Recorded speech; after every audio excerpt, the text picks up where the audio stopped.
Hello everyone, कैसे हैं आप? तो मैं सबसे पहले अगर मैं आपसे बात करूं तो फाइनेंशियल मैनेजमेंट में बहुत सारे स्टूडेंट का एक ही क्वेरी आ रहा है बार-बार। जैसे परसों एग्ज़ाम है, जिनका बाद में एग्ज़ाम है वो तो अभी नहीं देख रहे एफएम को, जिनका परसों एग्ज़ाम है मैं उनकी बात कर रहा हूं। तो परसों एग्ज़ाम वाले बच्चे क्या कह रहे हैं कि सर आपके कोर्स के अंदर, अब जैसे बच्चे कैसे कोर्स के अंदर ना कई बार कंफ्यूज हो रहे हैं, या यूट्यूब वाले बच्चे भी कंफ्यूज हो रहे हैं। जैसे मैं कोर्स में अगर दिखाऊं, तो अगर मैं बेसिक इन्फॉर्मेशन में जाऊं यहाँ पे, फॉर एग्जांपल मान के चलो, तो इस कोर्स के अंदर आपको करीब 400 से 500 वीडियो दिखेंगी। अब बच्चा परेशान हो रहा है, सर 400-500 वीडियो कैसे करेंगे? और जो बच्चे आज भी एनरोल हो रहे हैं, चल 2 दिन में कर लेंगे, तो उनको बड़ी दिक्कत हो रही है, सर इतनी वीडियो होती तो मैंने लिया ही क्यों कोर्स? दूसरा, जो यूट्यूब पे देख रहे हैं, प्लेलिस्ट देखते जा रहे हैं 14-15 वीडियो, यार एक चैप्टर का होगा कैसे? और स्टडी प्लान देख लिया जरूर आपने कि ये पढ़ना है, ऐसे ऐसे पढ़ना है। तो पढ़ने का क्या तरीका होगा उसको देखिए आप। पढ़ने का तरीका बहुत सिंपल सा है। सबसे पहला मैं एक ही चैप्टर का एग्जांपल ले लेता हूँ, जैसे कि लीवरेज। लीवरेज चैप्टर आपका जो है, इसकी हम बात कर लेते हैं, ठीक है? तो लीवरेज चैप्टर जैसे हम अगर इस पे देखें, कंटेंट में देखें, चलिए मैं लीवरेज चैप्टर आपको दिखाता हूँ कंटेंट में। तो हालांकि देखो, इसमें ना मैंने लाइव क्लास रिकॉर्डिंग में जाओगे, इसमें लाइव रिकॉर्डिंग में नहीं देखना। जितने भी बच्चे हैं उन सभी से मैं बोलना चाहूंगा, लाइव क्लास बिल्कुल भी अभी मतलब अवॉइड करिए। आपको कंटेंट में बीच की बहुत सारी एक्स्ट्रा ऐसी बातें होती हैं जो कि नहीं रिकॉर्ड करनी, उसको हटा के किया जाता है। तो आप कंटेंट में से देखिए, वही क्लास को हम मूव करते हैं आप बेसिकली काट के। अब जो इंटरनल एग्जाम के एसओएल के जो थे वो तो डले हुए हैं, चलो यहाँ से आ जाइए। आपके मोस्ट एक्सपेक्टेड थ्योरी जो हो सकते हैं वो सारे चैप्टर के लगभग लगभग डाल दिए हैं कि जो आपके एग्जाम में आ सकते हैं। अब आप ये मोस्ट एक्सपेक्टेड है, एक्सपेक्टेड का मतलब आप भी समझिएगा, ये वो क्वेश्चंस हैं जो कि एग्जाम में आने के चांसेस हैं। कहीं आप सिर्फ इसी के ऊपर डिपेंड होकर चले जाएंगे तो फिर आपको लगेगा कि भाई इन क्वेश्चंस को अच्छे से करिए और बाकी क्वेश्चंस भी आपको पढ़ने हैं, ठीक है ना?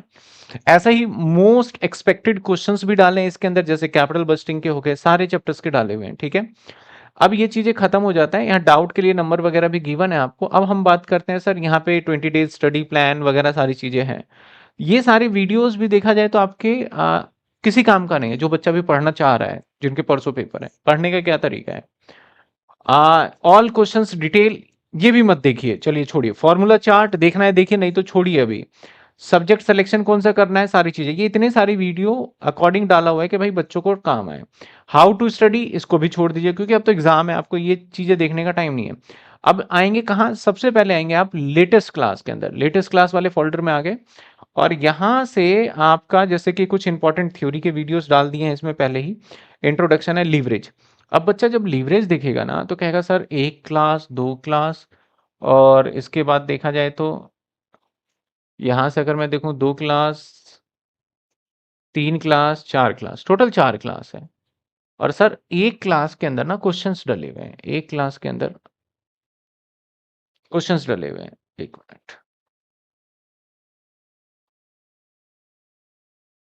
एक दो तीन, ठीक है? और ये चार क्लास। और मैं एक भी क्लास में ले लूं तो जैसे कि मान लो इसमें है, तो इसमें बच्चा देखेगा तीन वीडियो, 17 मिनट, 26 मिनट, और इस पे मैंने स्टार भी लगा रखा है। आप समझना, मैं बेसिकली जो बच्चे कोर्स के अंदर एनरोल है उनको ही बता रहा हूँ, समझना कैसे पढ़ना है। अब बच्चा देखेगा करता क्या है नॉर्मली, कि चल ये भी देख ले, ये भी देख ले, उसका एक ही टारगेट रहता है, वीडियो को खत्म करना। वीडियो को क्या करना? खत्म करना। अगर आपका ये टारगेट है कि आप सारी वीडियो देख लोगे, तो आपके अच्छे मार्क्स बिल्कुल भी नहीं आएंगे। अब मैं क्या करूंगा इस टाइम पे, देखना। सबसे पहले मैं देखूंगा भैया, क्लास वन कॉन्सेप्ट हो गया, क्लास टू के अंदर एक दो क्वेश्चंस देखा, बस दो ही क्लास देखा, ठीक है ना? उसके दो क्लास को करने के बाद मैं 10 ईयर के क्वेश्चन लगाने चालू कर दूंगा। अब जब मैं 10 ईयर के क्वेश्चंस करने चालू करूंगा, सेम सेम टाइप के क्वेश्चंस मिल जाएंगे आइडिया। मैं बाकी की क्लासों पे फोकस नहीं करूंगा, वेदर स्टार लगाए नहीं लगाए छोड़िए सर, छोड़िए। आपके ये 10 ईयर के क्वेश्चंस, बुक के क्वेश्चन है तो स्टार लगे, आप क्वेश्चन प्रैक्टिस करिए। अब मान के चलो ये जो है सारी की सारी क्लासेस आपकी, ये अगर हम काउंट करें तो मान लेते हैं कि 8 घंटे की है, 7 से 8 घंटे की मान लेते हैं, 7 घंटे की मान लेते हैं।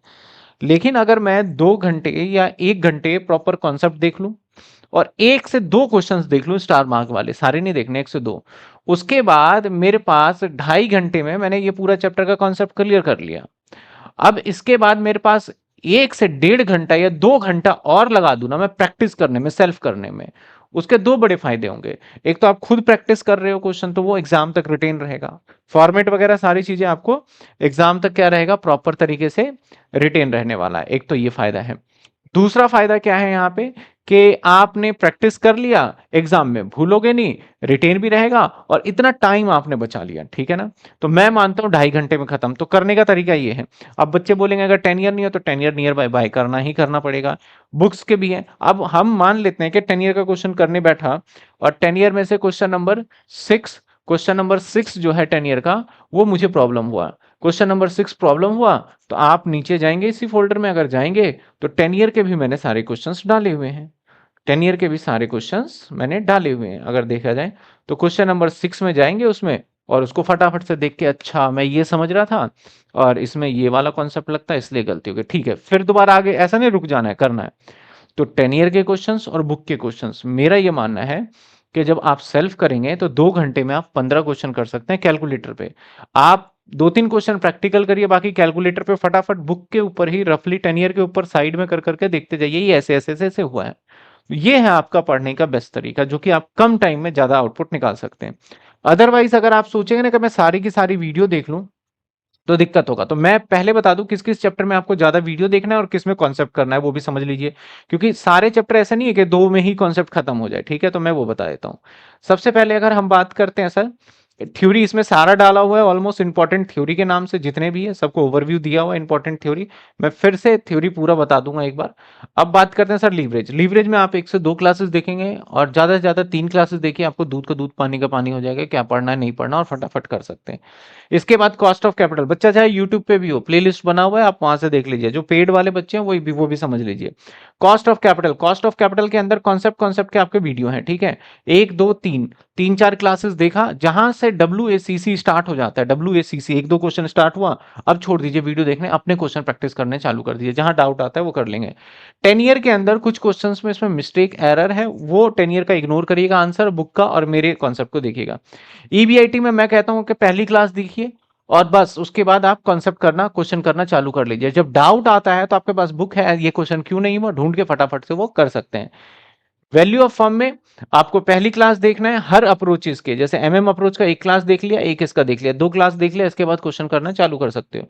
सर डिविडेंड के अंदर वोल्टर का बेसिक क्लास देख लीजिए, एक क्वेश्चन देख लीजिए। इसके बाद इसके अंदर ना अलग अलग 3 मॉडल है, एक वोल्टर का क्लास देख लिया आपने, और इसके बाद आप देखा जाए तो एक गॉर्डन का क्लास देख लीजिए, और एक का देख लीजिए। यहाँ पे सारी क्लासेस बना हुआ है, डिविडेंड के थ्योरी भी डले हुए हैं, ठीक है ना। आपका यहाँ पे सारी चीजें बना हुआ है, वोल्टर, गॉर्डन और ये है। और इसके अंदर जैसे ही जाएंगे आपको सारी चीजें यहाँ पे मिल जाएंगी, ठीक है। अब इसको क्लास देखने के बाद हर एक का एक एक क्लास देखेंगे, जैसे कि यहाँ पे आप देखिए, अगर मैं डिविडेंड बहुत इंपॉर्टेंट है, आपको करना ही चाहिए। वॉल्टर मॉडल बेसिक कॉन्सेप्ट हो गया, चल भाई हो गया ये, ठीक है टॉपिक। इसके बाद हम आगे जाएंगे तो क्वेश्चन नंबर 10 वगैरह 11 वगैरह के आसपास देखेंगे। तो अब इलिस्ट्रेशन, एक मिनट, अब जो है इलिस्ट्रेशन, ये हो गया हमारा तो का एक क्वेश्चन देखा कॉन्सेप्ट का, ढूंढ के क्लिक करके कर लीजिए, मैं रीनेम भी करा दूंगा, ठीक है ना। फिर से क्या होगा, फटाफट आपका होने लगेगा। अब आ जाते हैं सर, का भी हो गया। अब क्लास इलिस्ट्रेशन है, थ्योरी ऑफ डिविडेंड, ये सारा होने के बाद आ जाइए दोबारा से। डिविडेंड के बाद अब आप आ जाइए कैपिटल बस्टिंग। कैपिटल बस्टिंग के अंदर ना जो बच्चे अभी तक नहीं पढ़ रहे थे, एक तो लास्ट में उठाना है, दूसरा प्रैक्टिकल क्वेश्चंस की प्रैक्टिस सीधा बुक से करिएगा। कॉन्सेप्ट कॉन्सेप्ट यहां से देख लीजिए, जैसे मैंने बोला बेसिक कॉन्सेप्ट, ये सारी चीजें, तो ये चीजें यहां से देखिएगा, और बाकी बुक से प्रैक्टिस करिए, सीधा सीधा क्वेश्चन लगाइए। मेरा मानना यह है, अगर आपका बेस स्ट्रांग है, सिर्फ ज्यादा से ज्यादा आप अगर वीडियो पे फोकस करेंगे तो डेफिनेटली आप मान के चलिए, आपका पूरा सिलेबस भी नहीं होगा और रह भी जाएगा, रिवीजन भी नहीं होगा। आपने कॉन्सेप्ट और ये तो हर चैप्टर का टारगेट बनाइए 2 से 3 घंटे, जैसे कि आपका 2 दिन बाद एग्जाम है, ठीक है ना। उसी के हिसाब से आपको सारा का सारा लेके चलना है। इसके कैपिटल बस्टिंग के बाद आ जाइए, जिसके अंदर है मैं बताता जा रहा हूं, और आ जाइए आगे आगे, इधर से आ जाइए। कैपिटल बस्टिंग के बाद वर्किंग कैपिटल, सिर्फ मात्र एक क्वेश्चन देखिए वर्किंग कैपिटल का, मैं बताते जा रहा हूँ। और एक क्वेश्चन है, एक क्वेश्चन करने के बाद फिर आप फटाफट से आगे के क्वेश्चंस कर सकते हैं, इसमें कोई दिक्कत ही नहीं है। ऑपरेटिंग साइकिल एक क्लास देखिए, फॉर्मूला याद हुआ, अपने आप क्वेश्चन बनाने, जो क्वेश्चन रुक जाए, जैसे मान लो मैं क्वेश्चन नंबर 6 कर रहा हूँ, अरे यार 6 तो हो नहीं रहा, सर ने कहा था फॉर्मूला बना के कर ले, अब 6 जब नहीं हो रहा, वीडियो देख के कर लिया। उससे क्या होगा, आपका माइंड बिल्कुल एक तरफ से फिक्स हो जाएगा सर। तो ये तरीका देखिए फॉलो करिए, नहीं तो आप सारी की सारी वीडियो भी कर लेंगे और एक क्रेडिट पॉलिसी करके जाइए, ठीक है ना। इस कैश मैनेजमेंट आने के ना के बराबर चांसेस रहता है। इन्वेंट्री मैनेजमेंट में से आपका क्या आना है, थ्योरी आना है, जो बच्चे हैं। टाइम वैल्यू मनी में से एक 4 नंबर का क्वेश्चन आएगा, आप कॉन्सेप्ट देख के कर सकते हैं इजीली, ठीक है। तो अब मैं बता दूं आपको कौन कौन से चैप्टर जल्दी से जल्दी जो नहीं छोड़ने हैं चैप्टर। लीवरेज नहीं छोड़ना, cost of cost of capital नहीं छोड़ना। कॉस्ट ऑफ कैपिटल के बाद अगली बात करें तो हम ईबीआईटी नहीं छोड़ना, सिंपल सा एक क्लास का है। इसके बाद आपका वैल्यू ऑफ फर्म नहीं छोड़ना। कुछ बच्चे बोलेंगे सर ये कौन सा chapter, theory of capital structure, और इन पूरे सभी को फाइनेंशियल डिसीजन के नाम से भी जाना जाता है। इसके बाद आपको डिविडेंड पॉलिसी नहीं छोड़ना, बिल्कुल भी नहीं छोड़ना, dividend policy most most exam important है, ठीक है। इसके बाद आपको वर्किंग कैपिटल कर लो, इसके बाद आप ऑपरेटिंग साइकिल कर लो, इसके बाद आप कैपिटल बस्टिंग कह लो, और जो मैं थ्योरी करवा रहा हूँ वो सारी की सारी आप थ्योरी कर जाओ। पूरा का पूरा पेपर अटेम्प्ट हो जाएगा, ऐसा है ही नहीं कि एक भी नहीं छूटेगा। देखो मैंने कुछ चैप्टर छोड़ दिए यहाँ पे, तब भी आपका पूरा पेपर अटेम्प्ट हो जाएगा। एक टीवीएम है, टीवीएम मैथमेटिक्स ऑफ फाइनेंस किया है आपने तो उसी के हिसाब से है, बाकी देख लेना। ज्यादा नहीं, मेरे ख्याल टीवीएम 1.5 से 2 घंटे में विद क्वेश्चंस वीडियो के साथ हो गए, ठीक है। 1x 2x पे भागने की जरूरत नहीं है आपको, सिंपल कॉन्सेप्ट स्ट्रॉन्ग करना। और साथ के साथ पहले क्या होगा कि आपने जैसे कोई भी चैप्टर स्टार्ट किया तो प्रॉपर तरीके से आपके पास वीडियो लेट के नहीं, प्रॉपर तरीके से एक डेडिकेशन से बैठिए और बैठ के लिखने के बाद फिर आप आगे करना स्टार्ट करिए, ठीक है ना। तो इस तरीके से सारे का सारा एफएम आपने पढ़ना है। जो बच्चे यूट्यूब पे हैं, यूट्यूब पे प्लेलिस्ट डला हुआ है, प्लेलिस्ट में भी आप यही चीजें फॉलो करिए। मैं ये नहीं कह रहा कि आप सारी वीडियो देखिए, अब जिन बच्चों को समझ में नहीं आ रहा वो फटाफट आगे देख सकते हैं। और जो बच्चे हमारे इसके पास हैं, अभी प्ले यूट्यूब पे तो खैर कुछ चैप्टर्स अभी डल रहे हैं, जैसे अभी कैश मैनेजमेंट चल रहा है। बाकी जो पेड वाले अभी एप्लीकेशन पे बच्चे हैं उनको मैंने क्लियर बता दिया है। बिल्कुल भी आप डिस्ट्रैक्ट मत होइए, इधर उधर कैसे करना नहीं करना, 2 दिन है छोड़ देंगे, ये सब छोड़िए दिमाग में। जैसे बताया गया है वैसे पढ़िए, आपका एग्जाम बहुत अच्छा जाएगा। अगर कोई डाउट आता है तो डाउट देखिए लगातार आपके सॉल्व हो रहे हैं। फिर भी बच्चों के कुछ एक डाउट अगर पेंडिंग रह गए हो तो उसको मैं फिर से देख रहा हूँ। जिन बच्चों के ज़्यादा डाउट है उनको मैं पर्सनली कॉल करके भी सॉल्व आउट कर रहा हूँ। थैंक यू सो मच, मिलते हैं हम नेक्स्ट वीडियो में। तो परसों जो आपका 2 दिन बाद जो भी एफएम का एग्जाम है, बीकॉम ऑनर्स सेमेस्टर 5 का, तो उसको और एसओएल और दोनों का ही है, तो उसको अच्छे से जैसे मैंने बताया है उसी तरीके से आप फॉलो करिए, ठीक है।